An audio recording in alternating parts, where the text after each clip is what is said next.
Nah, sekarang kita masuk materi yang pertama, yaitu tentang definisi dan dasar hukum jual beli Islam. Nah, sebelum saya menyebutkan apa saja dasar jual beli Islam, di sini saya akan menguraikan sedikit tentang pengertian jual beli itu sendiri. Menurut Hanafiyah, sebagaimana yang dikemukakan oleh Ali Fikri, menyatakan bahwa jual beli itu memiliki dua arti, yaitu arti khusus dan arti umum. Untuk arti khusus, jual beli adalah menukar benda dengan dua mata uang, baik itu emas dan perak ataupun semacamnya. Dan yang kedua yaitu arti umum. Jual beli dalam arti umum yaitu adalah tukar menukar harta dengan harta menurut cara yang khusus. Harta mencakup zat, barang, ataupun uang. Nah, dari kedua definisi tersebut dapat diambil kesimpulan bahwa jual beli itu adalah suatu perjanjian tukar menukar benda atau barang yang mempunyai nilai secara sukarela di antara kedua belah pihak. Yang satu menerima benda-benda dan pihak yang lain menerima sesuatu sesuai dengan perjanjian atau ketentuan yang telah dibenarkan oleh syara. Nah, adapun dasar-dasar hukum jual beli, yaitu satu, Al-Quran, Ahadis, yang ketiga adalah dasar hukum ijma. Assalamualaikum warahmatullahi wabarakatuh. Selamat pagi, selamat siang, dan selamat malam teman-temanku semua dimanapun kalian berada. Saya dari kelompok 4 ingin mempresentasikan hasil diskusi kami yaitu tentang jual beli. Adapun subbab materi dari kelompok kami yaitu satu, definisi dasar hukum jual beli, yang kedua syarat dan rukun jual beli, yang ketiga hukum dan sifat jual beli, dan yang selanjutnya macam jual beli Islam, kait dalam jual beli Islam, dan penetapan harga dalam Islam. Nah, untuk tiga materi pertama nanti akan saya yang membawakan, sedangkan untuk tiga materi yang terakhir nanti akan disampaikan oleh rekan saya. Sebelumnya, perkenalkan nama saya Ani Fitriani. Nah, sekarang kita masuk materi yang pertama, yaitu tentang definisi dan dasar hukum jual beli Islam. Nah, sebelum saya menyebutkan apa saja dasar jual beli Islam, di sini saya akan menguraikan sedikit tentang pengertian jual beli itu sendiri. Menurut Hanafiyah, sebagaimana yang dikemukakan oleh Ali Fikri, menyatakan bahwa jual beli itu memiliki dua arti, yaitu arti khusus dan arti umum.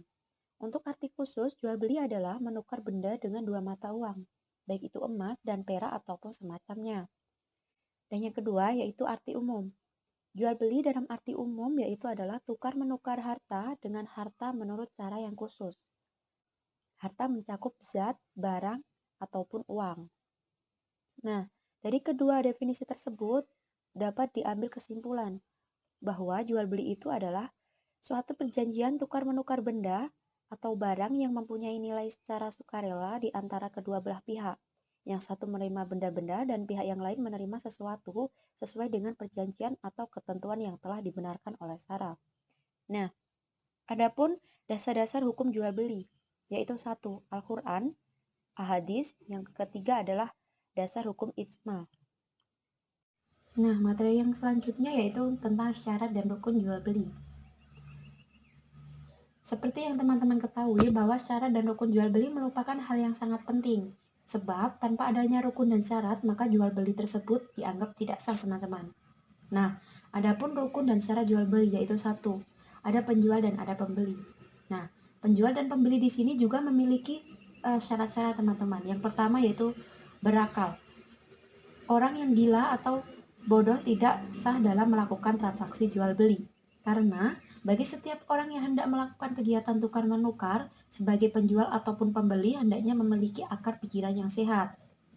Nah, yang kedua, dengan kehendaknya sendiri ataupun bukan paksaan. Dengan niat penuh karena kerelaan yang ada bagi setiap pihak untuk melakukan hak miliknya dan memperoleh tukaran hak milik orang lain harus diciptakan dalam arti suka sama suka. Nah, syarat yang terakhir adalah bukan pemborosan. Bagi para pihak dapat menjaga hak miliknya sebagaimana dirinya memiliki hak dan kewajiban untuk melakukan tindakan hukum sendiri. Bagi yang masih perwalian, seperti karena harta yang dimiliki ada dalam keadaan mubazir bagi dirinya dan benda yang di tangan walinya. Syarat tersebut dapat menjadi garis besar bagi pihak yang hendak melakukan transaksi jual beli. Nah, Rukun yang kedua yaitu uang dan benda yang dibeli. Adapun syarat uang dan benda yang dibeli, yang pertama yaitu suci. Najis tidak sah dan tidak boleh dilakukan oleh orang yang dibelikan. Barang yang diperjualbelikan haruslah suci dari najis, baik itu besar maupun kecil. Nah, syarat yang kedua yaitu ada manfaat dari barang yang akan diperjualbelikan. Barang yang diperjualbelikan dapat bermanfaat bagi setiap orang yang hendak membelinya. Nah, yang ketiga yaitu keadaan barang yang diperjualbelikan dapat diserah terimakan kapanpun dan kapan pembeli baik cepat maupun lambat. Nah, yang terakhir yaitu barang yang diperjualbelikan diketahui banyaknya, beratnya, takarannya maupun ukuran-ukuran lainnya. Nah, rukun yang ketiga yaitu kalimat ijab dan qabul. Lafaz atau kalimat ijab dan qabul merupakan suatu kalimat yang diucapkan oleh orang yang melakukan akad tersebut, yakni penjual dan pembeli agar tercapai dalam kesepakatan dalam jual beli. Nah, adapun syarat ijab dan qabul. Yang pertama yaitu ijab dan qabul harus dinyatakan oleh orang yang sekurang-kurangnya telah mencapai umur tamyiz, yang menyadari dan mengetahui isi perkataan yang diucapkan, sehingga ucapan-ucapan itu benar dinyatakan keinginan hatinya. Nah, yang kedua yaitu ijab dan qabul harus berhubungan langsung dengan satu majelis.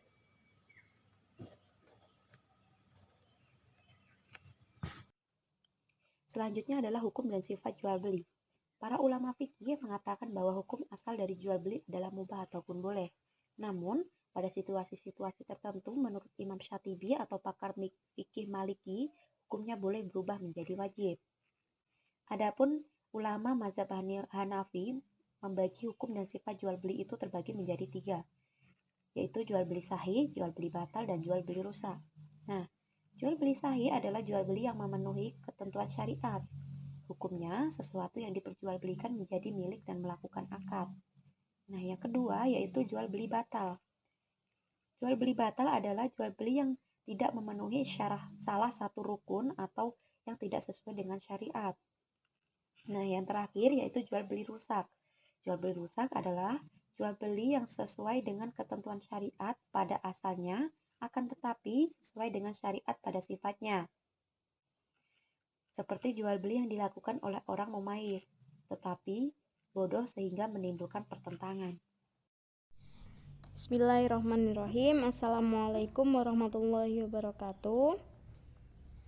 Saya dengan Hamdah Hamidah, saya akan melanjutkan penjelasan tentang jual beli yang sebelumnya sudah dijelaskan oleh Mbak Ani Fitriani. Nah, yang pertama kita akan menjelaskan tentang macam-macam jual beli. Nah, macam-macam jual beli itu secara globalnya terbagi menjadi 2 bagian besar, yaitu yang pertama jual beli sahih dan yang kedua yaitu jual beli yang batal atau fasid. Sekarang kita akan saya akan menjelaskan tentang jual beli sahih. Nah, apa yang dimaksud dengan jual beli sahih yaitu apabila jual beli itu disyariatkan, memenuhi rukun dan syarat yang telah ditentukan, bukan milik orang lain dan tidak tergantung pada hak hiyar lagi. Jadi jual beli yang telah memenuhi syarat rukun dan syarat adalah boleh atau sah dalam agama Islam selagi tidak terdapat padanya unsur-unsur yang dapat membatalkan kebolehan kesahannya. Namun, hal yang menggugurkan kebolehan itu atau kesahan jual beli pada umumnya adalah yaitu yang pertama menyakiti si penjual, yang kedua yaitu menyempitkan gerakan pasar, dan yang ketiga merusak ketentuan umum. Nah, yang kedua yaitu jual beli yang batal atau fasid. Nah, jual beli yang batal atau fasid adalah apabila salah satu rukunnya dan syaratnya tidak terpenuhi atau jual beli itu pada dasar dan sifatnya tidak disyariatkan. Nah, seperti yang apa ini? Seperti jual beli apa? Yaitu yang dilakukan oleh anak kecil, orang gila, atau barang yang diperjualbelikan adalah barang-barang haram yang diharamkan oleh syarak seperti bangkai, darah, babi, dan homer.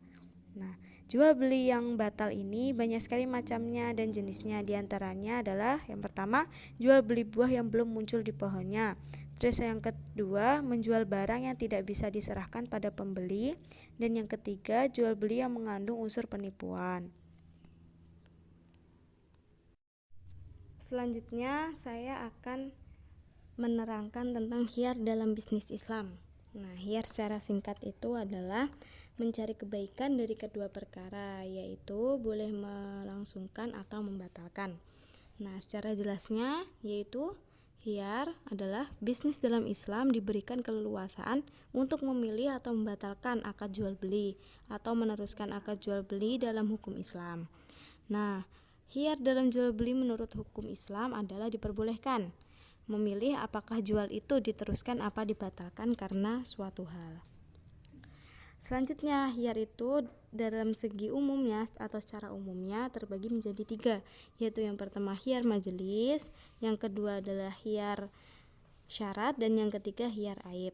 Nah, sekarang saya akan menjelaskan tentang apa yang dimaksud dengan hiyar majelis, yaitu penjual dan pembeli boleh memilih akan melanjutkan jual beli atau membatalkannya saat transaksi masih berlangsung di tempat transaksi tersebut.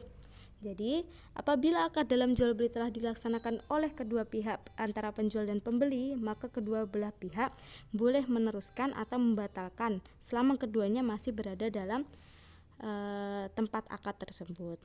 Lalu, saya akan menjelaskan tentang hiyar syarat. Nah, apa yang dimaksud dengan hiyar syarat? Yaitu penjual dan pembeli di dalamnya disyaratkan boleh menjual atau maupun membeli. Nah, misalnya nih, jika ada pakaian yang cocok atau pas untuk dibeli, maka boleh dibeli. Nah, kalau tidak pas atau tidak cocok, boleh dikembalikan. Terus selanjutnya kita akan membahas tentang hiyar aib. Ya, hiyar aib yang terakhir nih, yang dimaksud yaitu jual beli ini diisyaratkan untuk kesempurnaan benda-benda yang diperjualbelikan.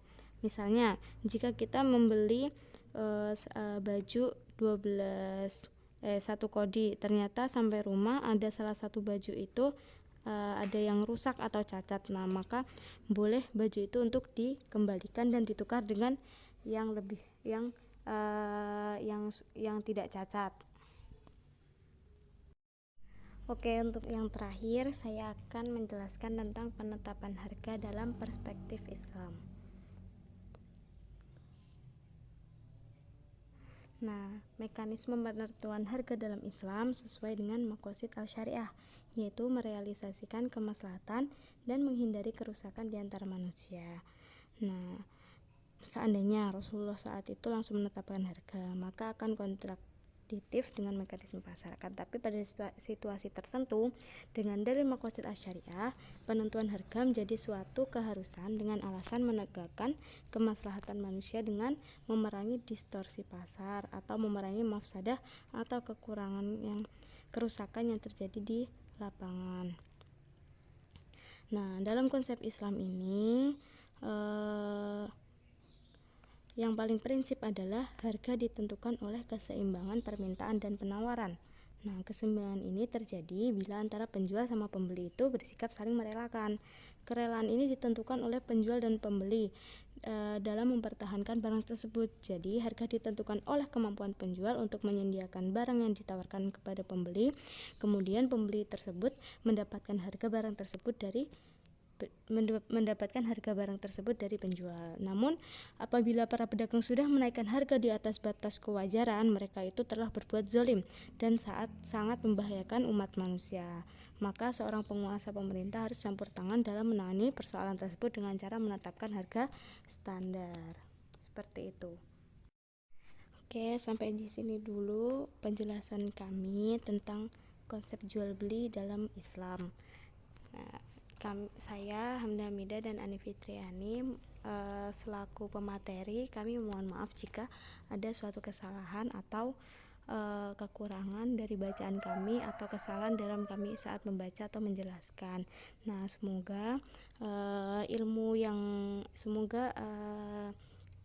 makalah atau video ini kami buat agar kalian bisa dapat menambah pengetahuan dalam konsep jual beli Islam ini ya. Mungkin cukup sekian dari kami. Billahi taufiq wal hidayah. Wassalamualaikum warahmatullahi wabarakatuh.